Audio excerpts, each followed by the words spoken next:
చెల్సాని శ్రీనివాస్ గారు ఇప్పుడు ఎన్ఆర్ఐ భాస్కర్ రెడ్డిని అరెస్ట్ చేశారు ఏపీ పోలీసులు. గతంలో వైఎస్ జగన్మోహన్ రెడ్డి సీఎంగా ఉన్నప్పుడు, వైసీపీ ప్రభుత్వం అధికారంలో ఉన్నప్పుడు ఆయన నారా కుటుంబం మీద, భువనేశ్వర్ గారి మీద, లోకేష్ గారి మీద కొన్ని వ్యంగ్యంగా ట్వీట్లు చేశారు, కామెంట్లు చేశారు. అది పక్కన పెడితే ఇదే చర్చ నడుస్తూ ఉంది. ఏం చెప్తారు? ఆయన ఎవరు నాకు తెలియదు కానీ వ్యంగ్యంగా అనమాకండి, చాలా అసభ్యంగా, అసహ్యంగా, నీచంగా, నికృష్టంగా కూడా వ్యాఖ్యలు చేశారు.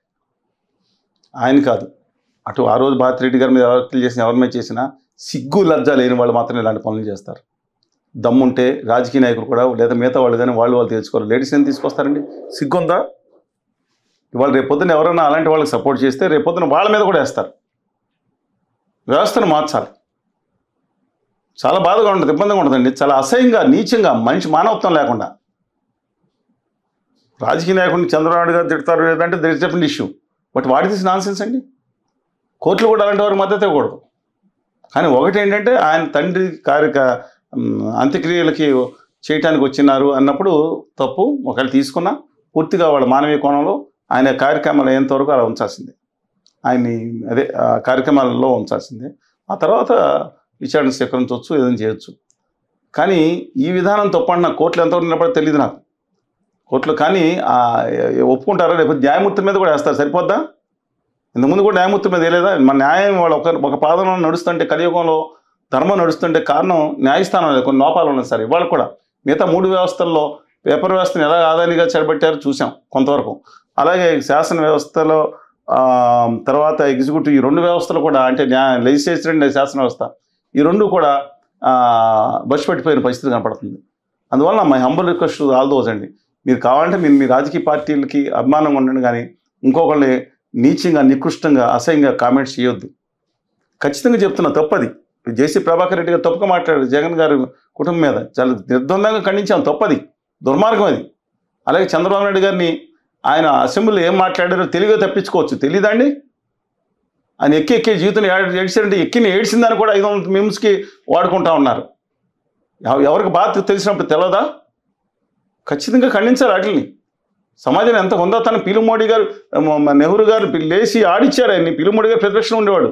వాళ్ళ మాంగారు పీలుమోడి గారు ఆడించారు. తర్వాత ఈయన గాంధీ గారు, ఫిరోజ్ గాంధీ గారు, ఈ ఎల్ఐసిలో 1,20,00,000 రూపాయల కుంభకోణం పెట్టుబడి పెట్టి 1,00,000 కోట్లు పెట్టేవాడు మాట్లాడలేదు ఆదానికి. ఎప్పుడో నా చిన్నప్పటి నుంచి ఉన్న 50 ఏళ్ళు 60 ఏళ్ళ నుంచి టాటా కంపెనీతో పొలుతున్నారు. దిక్కుమాల సన్నాసి ఆదాని గారు బ్యాచ్, సన్నాసి భజన బ్యాచ్, ఒక నీచమైన బానిస బ్యాచ్. వాళ్ళ రాజకీయ పార్టీలు అనుబంధంగా ఉన్న సన్నాసి బ్యాచ్ సపోర్ట్ చేస్తున్నారు. 1,00,000 కోట్లు పెట్టుబడి పర్వాలేదు అంటున్నారు. అలాంటిది ఫిరోజ్ గాంధీ గారు మోడీ గారు నిలదీశారు, పీలు మోడీ గారు నిలదీశారు. ఇవాళ ఏంటి జరుగుతుందండి? ఇవాళ అది కాదు.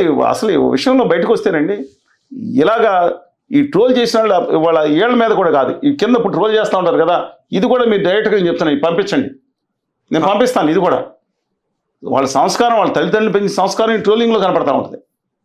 వాళ్ళ తల్లిదండ్రులు మొత్తం అంతా తల్లిదండ్రులకి వాళ్ళ కుటుంబానికి చెందుతుంది. క్రెడిట్ డెబిట్ కూడా వాళ్ళకి చెందుతుందండి. ఏం చేస్తారు? తర్వాత కమింగ్ బ్యాక్ టు పాయింట్. ఇవాళ అంటే ఒకటి నాన్న ఖచ్చితంగా అది కళ్యాణ్ బాబు గారినన్నా, వాళ్ళ కుటుంబానన్నా, జగన్మోహన్ రెడ్డి గారి కుటుంబానన్నా, ఎవరన్నా సరే, రామకృష్ణ గారి కుటుంబానన్నా ఎవరన్నా సరే, అందరినీ ఖండిద్దాం, నిర్బంధం తప్పది, దుర్మార్గం చేద్దాం, చర్యలు తీసుకోవాలి. కానీ నేను అడుగుతున్నాను, వాళ్ళకి ఆత్మగౌరవం ఉంటుందా?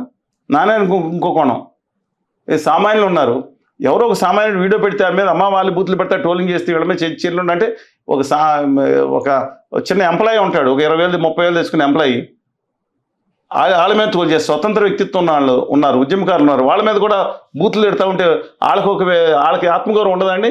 ఈ రాజకీయ నాయకులు అందరికంటే కూడా సామాన్య వ్యక్తికి తన కుటుంబం కంటే తన వ్యక్తిత్వం మీద ఆత్మగౌరవం ఎక్కువ ఉంటుంది తెలుసా మీకు? ఈ రాజకీయ నాయకులు నిమిషానికి ఒక మాట మాట్లాడతారు 99% మంది. అసలు నిజాయితీ, నిబద్ధత ఉండేది సామాన్య ప్రజలు ఎక్కువ ఉంది. మరి వాళ్ళ మీద ట్రోలింగ్ చేసినప్పుడు మాట్లాడరేళ్ళు అంటే మీకు న్యాయం, వాళ్ళకు న్యాయం రాని 2 కోణాలు మాట్లాడుతున్నాను. ఇది దుర్మార్గం, నిర్దం చెప్తాను, దుర్మార్గం, నీచం, ఇలాంటి వాళ్ళని చేయకూడదని చెప్తున్నా.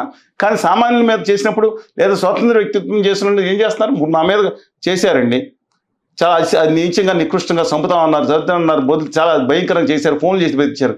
ఇవన్నీ 2020లో పాలకొల్లు పోలీస్ స్టేషన్లో 2020 జనవరి 17వ తారీఖు వెళ్ళి కేసు పెట్టి వచ్చాను. ఆ రోజు మా ఎంపీ గారు రఘురామకృష్ణరాజు గారికి చెప్పాను, ఆయనకి వాట్సాప్లో కూడా పంపించాను, ఇప్పుడు నా దగ్గర ఉంది. పంపిస్తే తర్వాత చెప్తే నేను చూడలేదండి, చూస్తాను అండి అన్నారు, పట్టించుకోలేదు ఆయన. 3 days బుక్స్ మీద ఉన్నాం. ఆ తర్వాత ఎస్పీ గారికి రాశాను, డీజీపీ గారు రాశాను, హోంశాఖ మంత్రి రాశాను, కేంద్రంలో నాకు పరిచయం ఉన్న కేంద్ర హోంశాఖ మంత్రికి కూడా రాశాను. రాష్ట్రానికి పంపించారు. మరి జగన్ గారి ప్రభుత్వంతో ఏం కొమ్ము ఏముంటో కానీ ఆ రోజు మాట్లాడలేదు. మళ్ళీ చంద్రబాబు నాయుడు గారి ప్రభుత్వంతో వచ్చిన తర్వాత మళ్ళీ నేను రివైవ్ చేశాను 2025 17 తారీఖున. ఇప్పుడేంటి అంటే దాంట్లో ఎవరుంటారు? దుర్మార్గంగా తిట్టిన వాళ్ళు వైకాపా వాళ్ళు, తెలుగుదేశం వాళ్ళు, ఉత్తర భారతీయ జనతా పార్టీ ముగ్గురు ఉన్నారు. జనసేన వామపక్షాలు లేరు, ఏదో 100 మంది పక్కన. వీళ్ళు ముగ్గురు ఒకటే అన్నమాట. ఇప్పుడు అంటే వాళ్ళ మీద అధికారంలోకి వస్తే వీళ్ళు అధికారంలోకి వచ్చి వాళ్ళ మీద చేస్తారు. వీళ్ళందరూ ఎవరి మీద అయితే వాళ్ళు పళ్ళు చేయొచ్చా? అడుగుతున్నారు అందుకు గారు, న్యాయం ఎవరికి లేదా? ఒక్కళ్ళకేనా? వీళ్ళు ఒక్కళ్ళే గొప్ప వాళ్ళు చేస్తే వాళ్ళ మీద చేసిందని దుర్మార్గం, పాశవికం అంటున్నాను నేను. కానీ మిగతా కుటుంబాల మీద మీ కార్యకర్తలు చేసినప్పుడు మీరు ఎందుకు మూసి కూర్చున్నారు? లోకేష్ గారు మీ దృష్టికి మీ విరామాన్ని మీ దృష్టికి తీసుకొచ్చారు. ఇలా చలసాని గారి మీద ఇంకోళ్ళ మీద దాడులు జరుగుతుంది తీసుకొచ్చారు. వాటి ఏం కన్సర్న్ అంటారండి మీరు అనలేదా? నేను అదే విషయం మిమ్మల్ని అడిగినప్పుడు తర్వాత ఢిల్లీలో పడినప్పుడు అన్నా నాకు డైరెక్ట్గా మీరు చెప్పొచ్చు కదా. మీకు ఇంతవరకు ఏ రోజున్నా మీతో మా జీవితంలో మాట్లాడానా? అంటే వ్యక్తిగతం కనపడినప్పుడు మాట్లాడుతున్న చెప్తే 2 సార్లు. నేను ఏ రోజు వ్యక్తిగతంగా ఆయనతో మాట్లాడలేదు, ఎప్పుడు కలవలేదే, ఫోన్ కూడా మాట్లాడలేదే. కింద దృష్టికి తీసుకొస్తాం. తప్పండి, ఆ విధంగా ట్రోల్ చేస్తున్నారు, బూతులు చేస్తాను. నేను బాధపడి మా ఇంట్లో 3 కుటుంబ సభ్యులు బాగా ఫైట్ చేస్తాను. 3 కుటుంబ సభ్యులు చనిపోయారు, మా అమ్మగారు, బావగారు, అలా 3 కుటుంబ సభ్యులు చనిపోతే చాలా ఉంటే ఆ రోజుల్లో కోవిడ్ టైంలో నా మీద నీచంగా నికృష్టంగా ట్రోల్ చేశారు. మా హృదయాలు ఉండవండి? ఎవరి దగ్గర కొన్నాం, ఎవరి దగ్గర వంచాం మేము? జీవితంగా నిటారుగా ఎనుమొక్కతో నిలబడే ఉన్నాం కదా. పరుషంగా మాట్లాడి ఉంటాం. నా రాష్ట్రం కోసం మాట్లాడా, వ్యక్తిగతంగా మాట్లాడానా? వాళ్ళు బాధపడి ఉంటారు. 5-6 పాలకులు ఉన్నారు. నా మీద అంత దారుణంగా చేస్తే మీ దృష్టికి 2 సార్లు తీసుకొచ్చాను కదా. అలాగే జగన్మోహన్ రెడ్డి గారి దృష్టికి కూడా తీసుకొచ్చానండి. 2018 వచ్చినప్పుడు వెంటనే ఆయన పూడి శ్రీహరి గారు ఎవరున్నారు వచ్చి వెంటనే అలా చేయొద్దని చెప్పండి అన్నారు. తర్వాత కొన్నాళ్ళు అయిన తర్వాత చంద్రబాబు నాయుడు గారి దీక్షలో అందరూ వెళ్ళాం కదా, సంఘీభావం చేయడం మళ్ళీ మొదలుపెట్టారు. అంటే మీ అభిమానులకు మాత్రం లైసెన్స్ ఎవరి మీద పడితే వాళ్ళు చేసుకోవచ్చు. మీరు కుల పెద్దలు, మత పెద్దల మీద ఏదన్నా వాళ్ళ విరామాలు ఇష్టం చేసుకోవచ్చు. ఎలాంటి చర్య తీసుకోండి, వాళ్ళ మీద కూడా చర్య తీసుకోమని కోరుతున్నా. ఫోన్ నిజంగా వాళ్ళు కనుక పరుషంగా మాట్లాడారు, తన రాష్ట్రం కోసం, తన ప్రాంతం కోసం, తమ హక్కుల కోసం, భాష కోసం మాట్లాడారంటే అర్థం ఉందండి. ఒకళ్ళు పొరపాటును మాట్లాడారంటే వాళ్ళు మాట్లాడేది రాజకీయ నాయకులు, వారసత్వ రాజకీయ నాయకులు, కుటుంబాల కోసం, మత పెద్దల కోసం, కుల చిచ్చు కోసం, మత విద్వేషం కోసమా, ఉపప్రాంతీయ విద్వేషం కోసమా? తెలంగాణ ఉద్యమంలో అక్కడ తోటి తెలంగాణ బిడ్డలు తెలుగు తల్లి బిడ్డలు వాళ్ళు రెచ్చగొట్టారు. పైన ఉన్న రాజకీయ నాయకులు తమ స్వార్థం కోసం, తమ అధికారం సంపాదించడం కోసం తెలియ కింద వాళ్ళు తప్పుదారి పట్టుంటారు. కొన్ని మంచి మార్గాలు, కొన్ని మంచి మాటలు కూడా మాట్లాడతారు. ఒక అనుచితంగా మాట్లాడారు. అది తెలుగు బిడ్డ భావోద్వేగం, అది వదిలేసుకోవాలి అది. కానీ వీళ్ళు రాజకీయ నాయకుల కోసం, కుల మత పెద్దల ఉద్దేశాలు కూడా ఎందుకు వదలాలి? ఉప ప్రాంతం కోసం తను పోరాడాడు. అలాగే కొంతమంది దుర్మార్గంగా మాట్లాడారు. ఒక ఉద్యోగ నాయకుడు ఉన్నాడు, నీచి నికృష్టంగా తెలంగాణలో ఉన్న వాళ్ళని మహిళలు అవమానపరిచేటట్టు ఆంధ్రప్రదేశ్లో ఉన్న కోస్తా జిల్లాకు సంబంధించిన ఒక ఉద్యోగ నాయకుడు చాలా నీచంగా మాట్లాడాడు.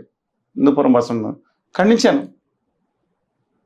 అన్యాయం కదా, నేను మాట్లాడకూడదు కదా. అలాగా తెలంగాణలో అనేక మంది మాట్లాడారు, తప్పు కదా. తోటి తెలుగు సోదరుని అలా సరే, అది ఎమోషన్ బాగుంది. ఇదేం భావోద్వేగం అండి? ఇది కేవలం కుల పిచ్చి, కులగజ్జి, వారసత్వ రాజకీయాలు పిచ్చి, రాజకీయ నాయకుల దీనికోసం విద్వేషం తెచ్చుకోవడం అబ్సల్యూట్లీ అప్సైడ్ నాన్ సెన్స్. దయచేసి మేకపాటి రాజమోహన్ రెడ్డి గారు కూడా చెప్పారు, మీరేదో నాయకుడి కోసం భాజపా ఎక్కువ కొడితే లోపల పడతారు నాయన వద్దు. ఈ విషయం తెలుగుదేశం వాళ్ళు కూడా వర్తిస్తుంది. ఆ పార్టీలో అధికారంలోకి వచ్చినది కొంతమంది చాలా అసహ్యంగా రోజా గారి మీద కానీ మిగతా with due respect kindly change your attitude అండి. రాష్ట్ర హక్కుల కోసం మాట్లాడండి. 2019 కంటే ముందు తర్వాత మేము పదే చెప్తున్నాను, ఎంత ఉధృతంగా ఉద్యమం చేసాం. మా చర్చలకి మీడియాలు పిలవలేదండి. మా పార్టీ నేను ఎవరిని చెప్పులు తీసుకోవట్లేదు, ఎవరిని బూతులు మాట్లాడలేదు. మా చేసిన వార్తలు 90% మీడియా ప్రజలు చూపించలేదండి, రాష్ట్రం అంతా తిరిగి చూపించలేదండి. I'm not responsible for that.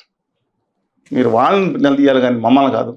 మేము దయచేసి ఇప్పటికన్నా కూడా వ్యవస్థను మేము అందరి ధర్మతి రక్షిత, ధర్మాన్ని మీరు రక్షించండి, ధర్మం మేము రక్షిస్తుంది. వ్యవస్థను మీరు రక్షించండి. వ్యవస్థను అందుకని ఏ నాయకులు చేసినా ఈ వ్యవస్థను సరిగ్గా పనిచేయండి. అద్భుతమైన కలేజా ఉన్న మెరికల్ లాంటి ఆఫీసర్స్ ఉన్నారు, మెరికల్ లాంటి వ్యవస్థ ఉంది. లోపాలు ఉండొచ్చు, వాళ్ళని న్యాయం చక్కగా అమలు చేయనివ్వండి. మీ వాడు తప్పు చేసినా అవతలాడు చెప్పు చేసినా అప్పుడు బాగుంటారు. రేపు పొద్దున్న లేకపోతే మీ మీదకి వస్తుందని చెప్పి మనం చేస్తున్నాం. హలో, తెలుగు రాజ్యం ఛానల్ చూస్తున్నారా? సామాజిక రాజకీయ జీవన చిత్రణే తెలుగు రాజ్యం. అతిశయోక్తులు అసత్యాలు ఉండవు. రాజకీయ కోణం కాదు, ప్రజా కోణమే కొలబద్ద. తెలుగు రాజ్యం వీక్షణ మీ ఉత్తమ అభిరుచికి నిదర్శనం.